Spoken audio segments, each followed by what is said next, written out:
I'm Deborah Owens, America's Wealth Coach, and it's time to get wealthy. You're going to learn exactly what you need to know and do to finally achieve the level of financial success you desire and you deserve. Why is the wealth gap so wide? Well, the stats say that African Americans have 1/10 the wealth of white families, 143,000 versus $1 million. Well, in an explosive new book, my guest today shares why a lot of that gap is caused by the financial industry itself. She is the author of The White Wall: How Big Finance is Bankrupting Black Americans. But here are the three things they don't want you to know about building wealth while Black. First, your income or assets will not give you access to many of the privileges that our white counterparts get. In addition, systemic racism has really prevented African Americans from building the kind of wealth that they could if the playing field were level. And then finally, financial services companies make it really difficult for Blacks in the industry itself to succeed. Well, our guest today is here to shed some light on this topic. She's Emily Flitter. She covers banking and Wall Street for the New York Times. She's had a pretty long career as a journalist, and this is her first book. And that's why I'm excited to have this conversation with her today. So Emily, welcome to Get Wealthy. It's great to be here, Deborah. Thank you so much for having me. My first question to you, however, is, did you ever imagine that this topic would be the subject of your first becoming an author? No, I didn't. But once I saw the magnitude of this problem, I knew it had to be an entire book. In fact, I could have written an entire book just on the insurance industry and its racism. I think there need to be many, many books on this subject. And I knew that I needed a book-length piece of writing to even begin to describe all the facets of this problem. Well, let me tell you a funny story. When your article broke in the New York Times about the football player going into that office, that investment company office, I actually knew someone at JP Morgan. And I gave them a call to say, wow, what are you guys going to do about this? And they said, oh, it's interesting that you called. We're having a meeting with a lot of Black leaders, and we'd love for you to come up. And it was the very next day I hopped on a train to New York, and I sit in this room. And what was really, really interesting about their leadership is how perplexed they were about something like this actually happening to one of their customers. So that's where I want to start. You know, in Get Wealthy, we have a framework of financial success that we put through the lens of mindset, strategy, and execution. And I think this is a great conversation to have around that framework, Emily, in that the first thing I want to cover is mindset. And, you know, for so often we deal with these financial institutions and we don't really understand that the racist systemic policies that they have. So I want to start there with you, just about from your own perspective. What do you think the mindset that a gentleman like this football player you wrote about, who had, you know, hundreds of thousands of dollars, but still wasn't, just give our viewers a little background on what happened, because that was the article itself that kind of brought a lot of this to light. That's right. That article was the sort of thing that kicked off the effort that I have been making over the past few years to cover this topic. the story is about a Black NFL player, a retired NFL player, who went to a JP Morgan Chase branch in Phoenix and wanted to deposit his money and get the perks of that JP Morgan Chase offers wealthy bank customers. So if you have $250,000 in a JP Morgan Chase account, you can have all of these extra little things like tickets to events and discounts on museum access and travel discounts and even discounted loan rates. And in many cases, the bank really reaches out to people who they think are wealthy enough to qualify for this program, which is called Chase Private Client. And they say, like, please sign up for this. We'd love to have you. And it's a prestige thing. And it just gives them an extra level of sort of interaction with these clients. So Jimmy Kennedy is the NFL player who has certainly earned enough money during his time in the NFL to qualify for this program. When I interviewed him, he said he had in various bank accounts about $900,000. And whenever he would visit his mother in Los Angeles, he would go to the bank with her, and the tellers all knew who he was, and they would say, "Oh, you have to come over to Chase and be a Chase Private Client." But he didn't live in LA; he lived in Phoenix, and so he finally decided, "Okay, I'm going to go to Chase. I'm going to move my money from the other banks and put it in Chase and become a private client." So he goes there, he moves his money, and for some reason, they won't make him a private client. And he's like waiting, and he's got this investment advisor who he actually really likes.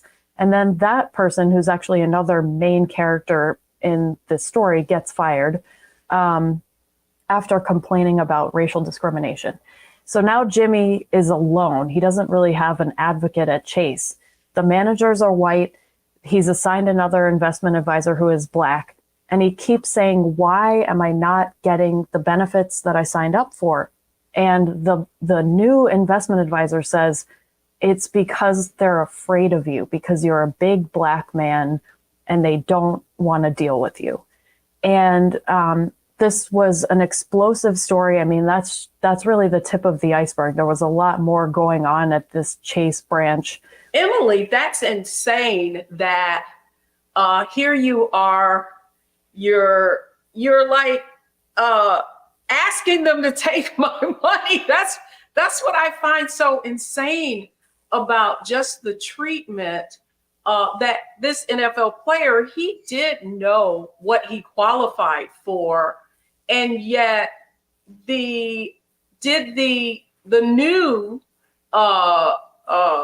account executive, could he explain? His explanation was he wasn't getting these benefits because they were afraid of him? Yes. So, and we know this because Jimmy, the NFL player, actually recorded these conversations. And I just want to make one little interjection, and that will show you how insane this is. After this story came out and people read about the difficulty that Jimmy had trying to get Chase Private Client status, I heard from so many people, all of whom were white, who said that Chase had actually said, "Look, we don't even care if you don't have all $250,000 in cash. Like, it's really like we can just,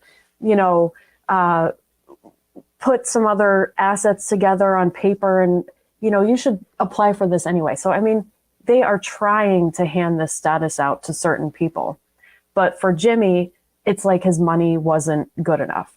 So, anyway, he knew something was wrong, so he started recording his conversations with his investment advisor, whose name was Charles, and Charles was also Black. And in one of the recordings, Jimmy says, "Why am I not getting private client status?" And Charles says, "Look, as a Black man, I can talk to you like this, and we're in Phoenix, Arizona. They don't see a lot of people who look like you and me.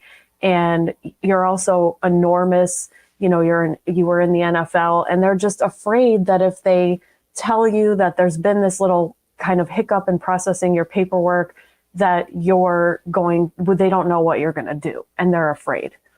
And Jimmy said, well, so do you think it's racism? And Charles replied, well, I don't think that they're blatantly racist, but I think everybody, in their position sort of has a little bit of that inside them. And that's interesting. How it goes. Interesting in that, here's why your initial story intrigued me is because, certainly I come out of that industry. I mean, I actually was responsible for managing advisors, hiring advisors. Now, this is more than 2 decades ago. And to think that this still is prevalent, prior to starting Wealthy You, I had no idea that so much of this was going on. Certainly, when I went into a lot of financial services institutions, after I left the industry, many of those companies became clients, and I would do seminars and workshops for them. And I would go into these, companies and say, why is there a lack of diversity? Why aren't, here it is 2 decades later, and there's still very few Blacks, people of color, even women in the industry as well. And so what I discovered, though, after starting Wealthy You and really educating people about how they could, how they need to look at their finances. In one case, I actually went to a company with someone, and she was about to deposit $35,000, and they basically just threw her an application and said, here, pick what you want. And I was like, well, aren't you going to sit down with this person and kind of go over what their goals and objectives are and give them some insight into what would be an appropriate investment? She says, oh, you have to have an appointment for that.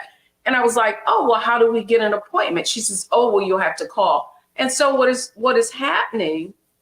And so then I see your story and I'm like, man, this is like standard operating procedure. And so, Emily, the next question I have for you, just about, how you discovered this, based on what you've learned, what do you think African Americans need to be aware of when they're dealing with these financial institutions to ensure that they're getting the kind of access to privileges that they should be? Well, that's a really tough question to answer, because it is a fundamentally unfair setup, and it's not the fault of any of the would-be customers who aren't getting this treatment. So just like in the example that you gave, where you accompanied someone who wanted to open an investment account and when she went to open the account, she just wasn't offered the level of service and the level of advice that other people were getting who were not Black. It's like, what do you do when you're faced with that? And there is really no good answer. I think the best answer is there is a network of service providers out there who are Black, who have experienced these abuses and know that they are out there. And Deborah, you say you came from the industry. I'm sure you've seen over the years how when Black financial advisors start out and they may get some experience at wirehouses, they often leave and become RIAs, registered investment advisors, which means that they can have an independent business and they don't have to answer to a huge management structure. That happens a lot because it's just so hard to succeed at these big companies. But when a lot of the RIAs start their own businesses, they actually start with the goal to make things easier for Black customers. And I actually, sorry. No, go right ahead. No, I mean, because that was my question. The first question I have for you, I mean, had Jimmy not recorded that conversation, it would have been very easy for the advisor and for the company itself to deny it.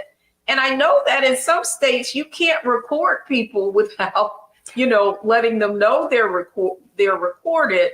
So would you, based on your experience, does it make sense for people to record these interactions so that it can be exposed?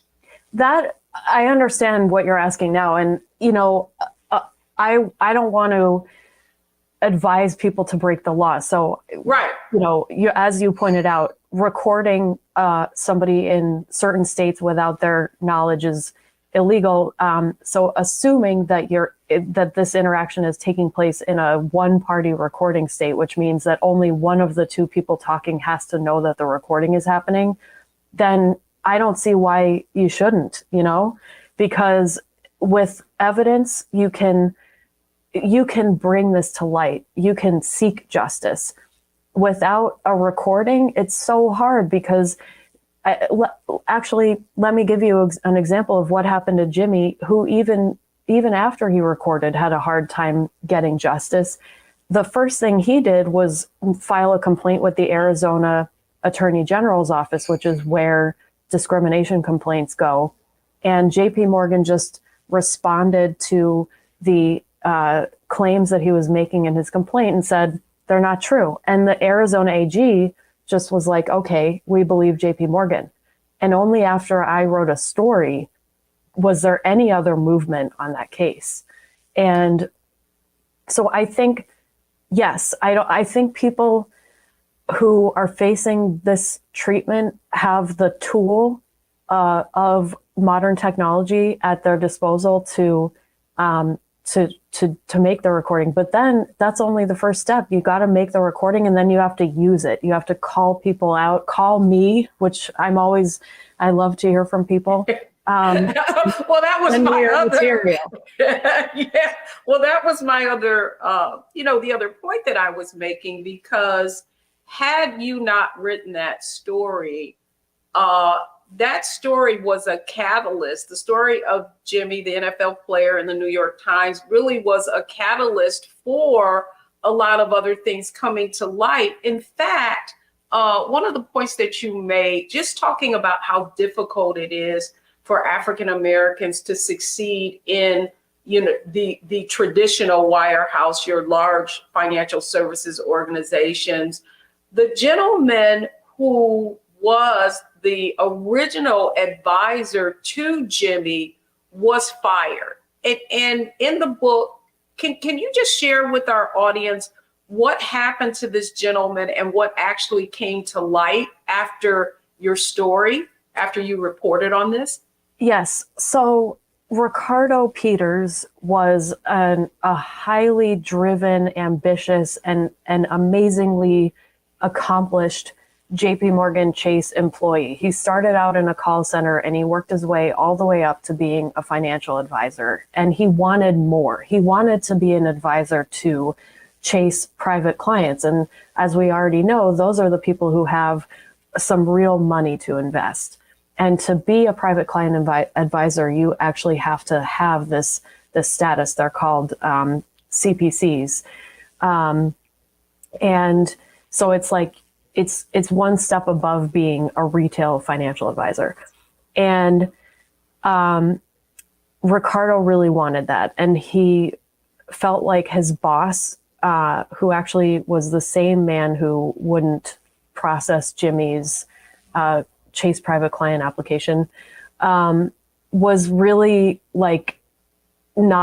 he was not letting him advance to this level. And he was also really not saying why. And so Ricardo started recording his conversations with his boss. And his boss said, I don't think you're going to be right for being in this program. And Ricardo was like, why? And he said, well, I just don't think the market is going to support us, giving somebody else this title. And Ricardo was like, but I have all of these clients who are wealthy now. And Ricardo was frustrated because his clients, when they reached a certain level of wealth, were actually being taken away from him and given to people with this status. It seemed really unfair.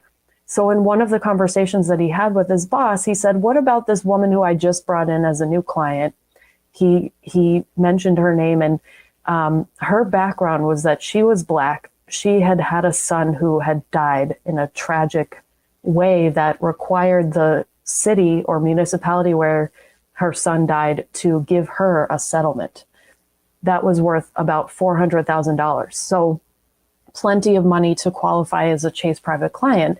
And Ricardo pointed this out, and his boss said, "Well, she's from Section 8 and she didn't earn it, and she didn't, you're not investing," he said, "you're not investing a dime for this lady because this isn't money she earned and she doesn't respect it."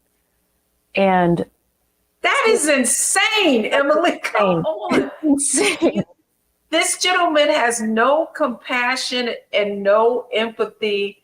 And his point of view and perspective is that because this was some kind of windfall, that she wouldn't, she'd be a spendthrift and she wouldn't invest the money? Or was that his train of thought? It was. That's how he said it. He was like, "I've seen it before. For in 12 to 24 months, this money's going to be gone. You're not investing a dime for her." And Ricardo actually said to him, "Isn't that what we're for as financial advisors, is to show her how to be a steward of this money and make it grow?" And well, you know what, Emily, as I read that, I thought about just the gymnastics that Ricardo had to do in order to navigate his way in this world, right? Even proving himself and everything, that meeting the requirements of being this private client advisor, and yet still not being given the opportunity that these biases and these racist basically perspectives of the people who are in leadership and are responsible for you being able to go to the next level, trying to be respectful, but at the same time, my heart just went out to him just about how he felt, and even having that conversation with his direct manager. So when we come back, the next thing I want to talk about is strategy, right? Like when we come back, folks, we're going to our strategy segment.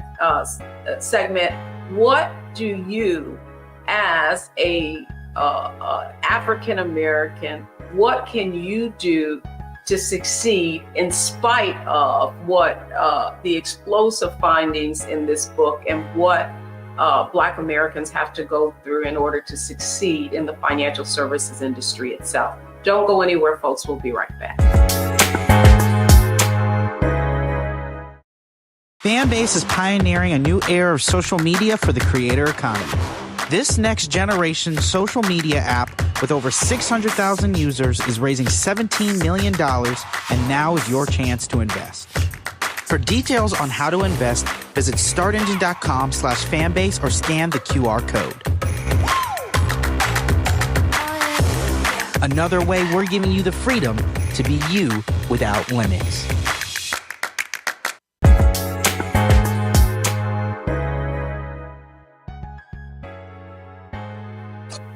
Welcome back, everyone. I'm Deborah Owens. This is Get Wealthy, and we're talking about the difficulty of being able to acquire wealth for Black Americans. Joining me today is Emily Flitter. She is the author of The White Wall: How Big Finance is Bankrupting African Americans.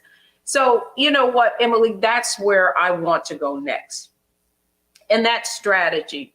When you think of, you in your book, you have story after story of people trying to do the right thing and just being met with all of these racist obstacles. So I want to talk a little bit now about your book. Has been out now for a few months. You've been getting feedback. You've gotten a lot of insight. What kind of strategies do from your point of view, do Black folks need to employ in order to succeed in spite of these obstacles that we're faced with? Well, as I mentioned in the first segment, there are one really important thing is to seek out allies in the financial industry, institutions and people who say that they recognize these problems for how big and how deep they are, and that they are mission driven in their attempts to make change. So forget about the rhetoric that the big banks and other big financial institutions in corporate America are constantly producing for the public. It's meaningless. All of the, we value diversity, we have no tolerance for racism. It's meaningless. You need to find institutions who say, we are here, we exist to serve Black customers. We exist to counteract racism in the wider financial industry. And those institutions are out there. In my book, I write about a woman actually who was at JP Morgan as a financial advisor and then as a manager. And she has now gone out on her own as a running an investment advisory firm that recruits Black advisors and makes sure that they are nurtured. So that's, if you want to get into the industry, that kind of setup is a really good setup. But beyond that, Deborah, I really think that, first of all, there's an entire component of this that really it should not be the responsibility of Black employees or customers. White managers and the people with the power need to change, and that's not on African Americans. They are victims of this treatment, and it's not. You're absolutely right. I just wondered, someone like you, did you in your wildest dream even you get this story, at first you don't, in the book you talk about whether or not this was really a story that you could pursue, and then you through your research found a woman who's been fighting the systemic aspect of this of the financial services industry itself, and it's the racism being systemic within it. Did you ever in your wildest dream, as you interviewed these people, think that this was actually going on? Well, at first I behaved as a journalist is trained to behave, which is that you are presented with a set of facts. You have to listen to everybody's angle and, synthesize things, and figure out what the real story is. And what I realized and why I wrote the book is that when you get presented with a set of facts in any individual situation where someone is saying, I'm the victim of discrimination, I am being mistreated because of the color of my skin, there is a huge context. If you don't have the context, you're like looking at it a lot of times like, oh, it's he said, she said, and what can be proved. But the context is that this whole system is racist. And if you lose that, you're just not doing individuals who are victims of this abuse justice. So when you say, did I ever imagine, I mean, I do journalism in order to bring abuses to light. That's what I think is really important about journalism, is that it's sometimes really the last stand that you can take is telling your story publicly. It makes people able to internalize your experience, sympathize, and then it gives them energy to make a change. And what we need right now is for the whole system and its leaders to understand how shameful this is and to make a drastic change. Well, the other question I have for you, though, really is that, yes, it's not it. What this led to you to find was that it's not just in the investment side of the financial services industry, that it's a thread that weaves itself throughout every aspect of the industry. You brought up insurance, which I also have been employed by one of the largest firms in the property and casualty area. I think what's important is for you to tie how these discriminatory practices really are impacting the wealth gap. Great question. And actually that's kind of the source of the title of my book, it being a wall. And like all of these different components of the industry are like bricks in the wall. So if you look at the insurance industry, I wrote about how if you have an insurance policy, let's say you have homeowners insurance, something goes wrong, like your roof starts leaking, like a tree falls on it, whatever. The way insurance is supposed to work is that the insurer is supposed to pay to fix your roof. You've been paying into the policy. Now it's their turn to give you back some money so you can make this repair. That's how you preserve the value of your home. That's how you preserve your own finances when something big and unexpected and expensive happens. But insurers won't pay claims made by Black claimants with the same ease as white claimants. And actually, there's a new study, it's not in my book because it just came out, that actually compared the claims process for white claimants and Black claimants for State Farm. And what is the effect of this? Well, it just means that if you're Black and you have a house and something bad happens and you can't get the same payout with the same speed and ease, you're losing money. And how are you supposed to build wealth? How are you supposed to build momentum in building wealth when everything is harder?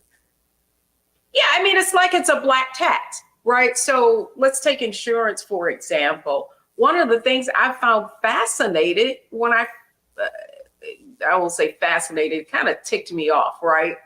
Is to be poor is expensive, is more expensive, right? So what many people don't know is part of your premium is based on your credit score, which makes absolutely no sense to me because in most cases, there is an actual asset that you're insuring. So why would it make sense to penalize people who are on the margins, who typically, if you have a low credit score, it is difficulty paying your bills, but it costs you more. If you look at living in urban areas, right, the cost of insurance costs so much more than if you were to just move 2 blocks away. And so basically what is happening is that it costs more for you to live, therefore, just to take care of your basic needs. So therefore, you have less discretionary income left over so that you can put towards saving and investing. And the other question that I have for you is, was there something that you discovered that you had no idea was people were really being impacted by? Wow, what a great question. The insurance thing was a really interesting discovery. I also was just really shocked when I took a close look at the racial equity pledges that the banks made in 2020. Specifically, I looked at JP Morgan's, which was the biggest, $30 billion they said would go toward their own efforts to close the racial wealth gap. And when you look at what it really is, it's money that JP Morgan is now categorizing as helping close the racial wealth gap, but they're really just doing business. They're making mortgage loans. They're making loans to developers that are going to low income housing, or at least the developers get the low income housing tax credit. We don't really know what the results of any of these things are. And the lending to Black mortgage borrowers, it remains incredibly low at JP Morgan as a percentage. So I think it's really easy to get snowed by these huge financial firms public statements. And I would emphasize that so much of it is just such hot air. It is so meaningless. It's a shell game, right? Yeah. So we're going to help you, and by helping you, we're going to benefit, right? So we're going to make all of these loans available, but they're loans, right? So from those loans, you are going to earn interest for them, and it's just going to make more money. I tell you, folks, you have got to get this book. It is The White Wall: How Big Finance is Bankrupting Black America. When we come back, we're going to our next section and our next segment, and that's all about execution. Once you get this information, now, what do you need to do as a result of it? That's what we're going to tackle when we come back. So don't go anywhere.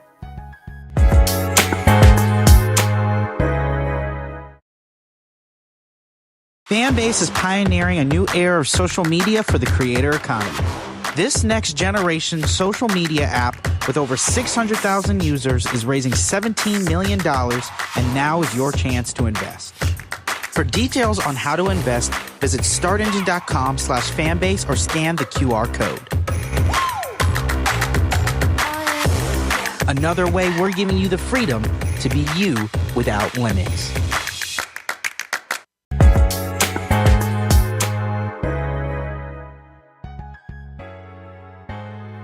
Deborah Owens, welcome back to Get Wealthy. I'm having a fascinating conversation with Emily Flitter, the author of The White Wall. Now, Emily, we're going to tackle execution. And I think you really alluded to that in our last segment.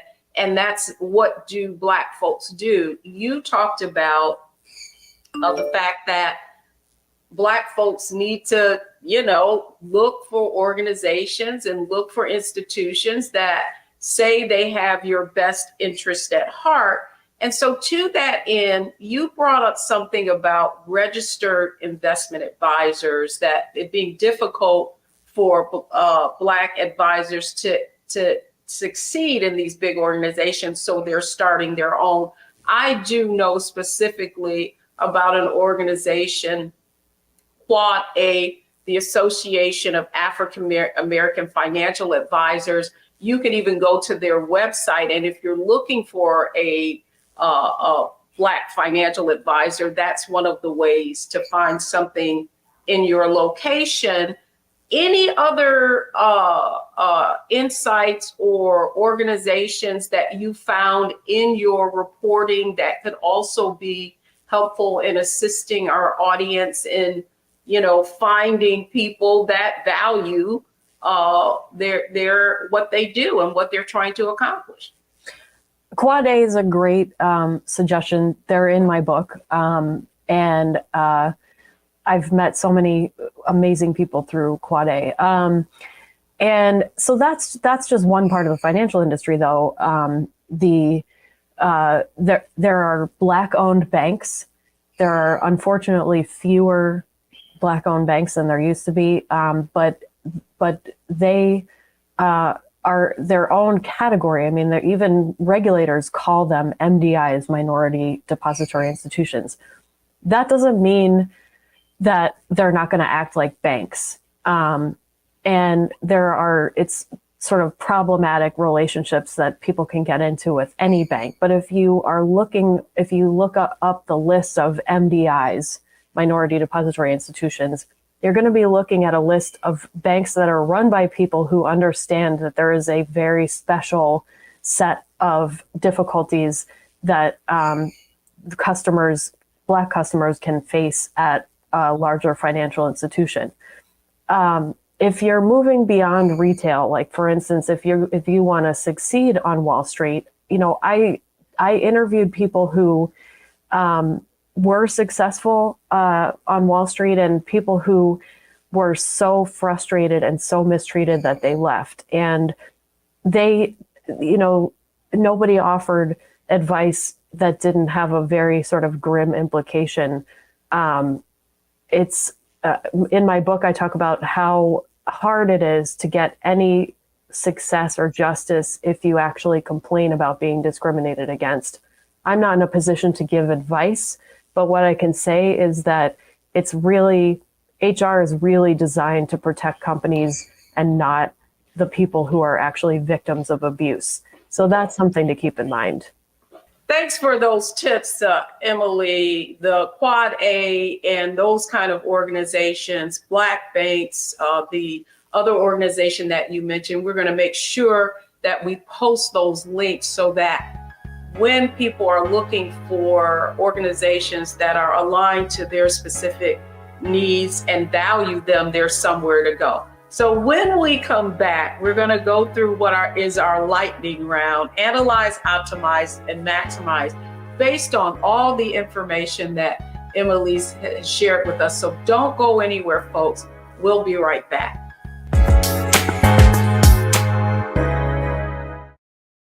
Fanbase is pioneering a new era of social media for the creator economy. This next generation social media app with over 600,000 users is raising $17 million, and now is your chance to invest. For details on how to invest, visit startengine.com/fanbase or scan the QR code. Another way we're giving you the freedom to be you without limits. Black Star Network is here. Oh, no punch! I'm real revolutionary right now. Thank you for being the voice of Black America. All momentum we have now, we have to keep this going. The video looks phenomenal. See, there's a difference between Black Star Network and Black-owned media and something like CNN. You can't be Black-owned media and be scared. It's time to be smart. Bring your eyeballs home. You dig?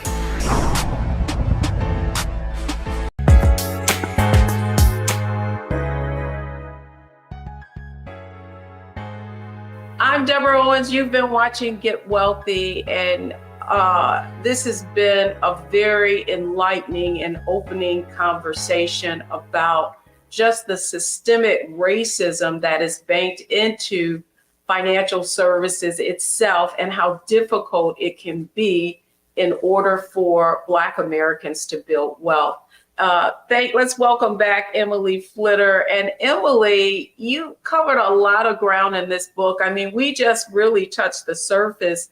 To your point, it's just not the investment industry, it's also insurance. And another point you brought up was how artificial intelligence is really influencing the racism is kind of baked into that. So this is sort of our lightning round based on everything we covered. So I would love for you to just share with our viewers your biggest takeaway from this work. So do you feel like you covered what you needed to, or is there more for you to conquer?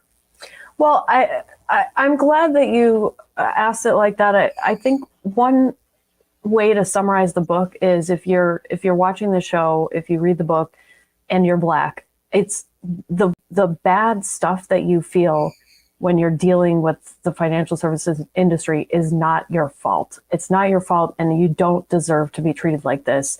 And if you get bad loan terms, and if somebody's not treating you right, it's them, it's not you. And whether that means you demand better service, or whether it means you go somewhere else, or whether it means you make a public stand, whatever it is. And I hate that that work should have to be on the victims of abuse.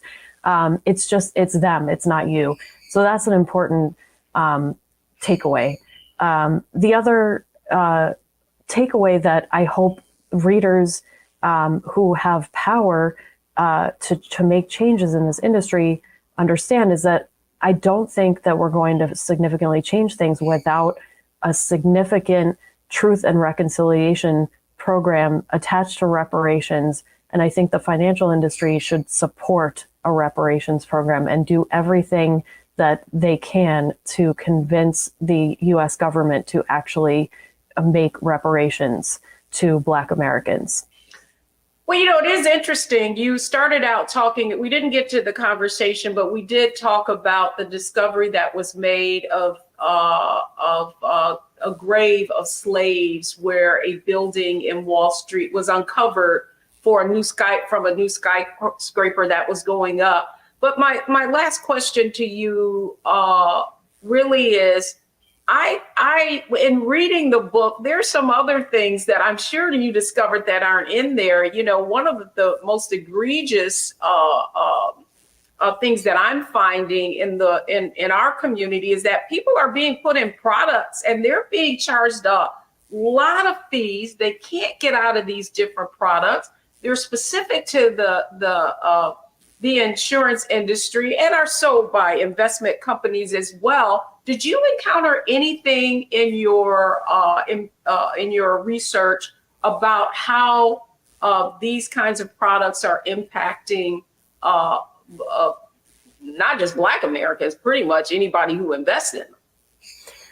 Well, I actually, if you're talking about exploitive, predatory investment products, I have been writing about those for years. I mean, there are all kinds of scammy private placements and low-end REITs that financial advisors put their customers in, that, you know, they get them to sign off on things without really understanding what they're doing. Yeah, this is a big problem.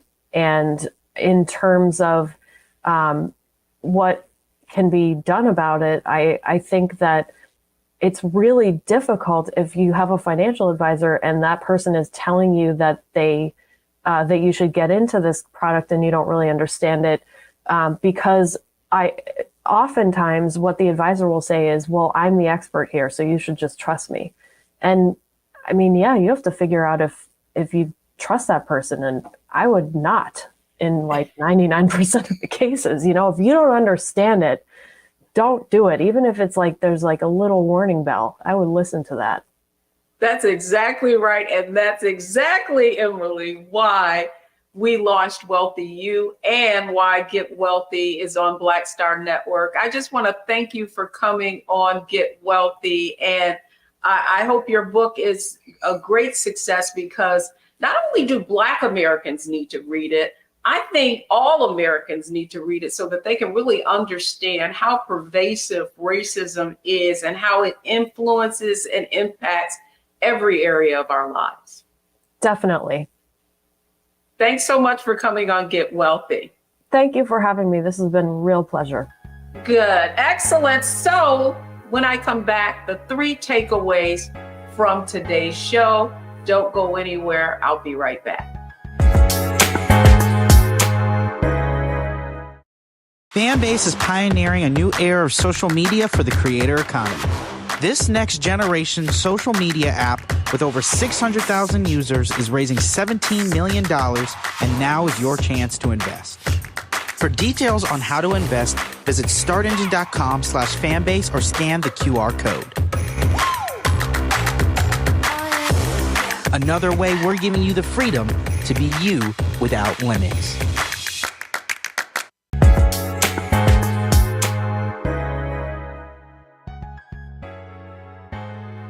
Thanks, everyone. I'm Deborah Owens, and thank you for watching Get Wealthy. Here are the 3 takeaways from today's show. The first thing is financial ignorance is expensive. You really, really need to understand what is happening and the kind of decisions that you're making when it comes to your money. Secondly, financial advisors are compensated not based on the return that they're going to give you, but based on the assets that you're bringing in. So make sure you choose wisely. And then finally, read the fine print and the fees that are associated with the decisions and the investment decisions that you're making. That's going to do it for us on this episode of Get Wealthy. Keep watching, because we're going to keep coming up with information that is going to help you achieve the financial success that you deserve. I'm Deborah Owens. This is Get Wealthy, only on Black Star Network.